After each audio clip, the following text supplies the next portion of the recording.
역할 갈등에 대해서 알아보도록 하겠습니다. 자, 역할 갈등의 의미가 무엇인지부터 알아야겠죠? 자, 역할 갈등이라고 하는 거는 개인이 가진 여러 가지 역할들이 조화를 이루지 못하고 서로 충돌하는 현상입니다.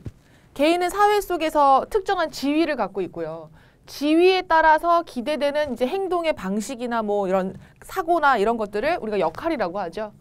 근데 현대 사회에는 지위가 굉장히 다양하고 그러다 보니까 지위에 따라서 수행해야 하는 역할도 다양합니다. 또는 하나의 지위에서도 어떻게 역할을 수행해야 할지는 또 각기 다르게 나타나죠. 자, 이런 것들이 충돌하는 현상이에요. 특히나 현대사회가 복잡해지면서 이 역할 갈등도 더 많아지고 있는 상태입니다.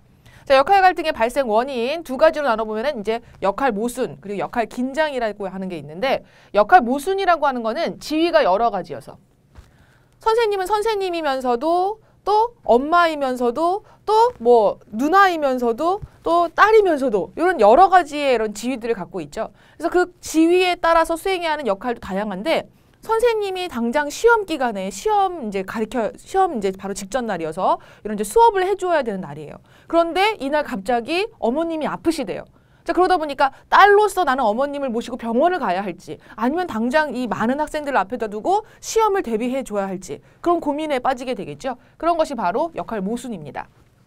자, 그런데 하나의 지위에 대해서도 역할이 충돌할 때가 있어요. 이걸 역할 긴장이라고 합니다. 요런 경우들은 이제 선생님인데 선생님은 학생들과 이렇게 친근하게 지내고 싶어요. 나는 정말 친구처럼 이렇게 항상 지내는 게 내 꿈이었어. 옛날에 너무 무서웠던 선생님, 정말 무서운 기억으로뿐이 안 남아있어. 그래서 이제 친구처럼 이렇게 수평적인 관계를 만들어주고 싶어요. 근데 그러다 보니까 수업 시간에 항상 분위기가 좀 많이 흐트러집니다.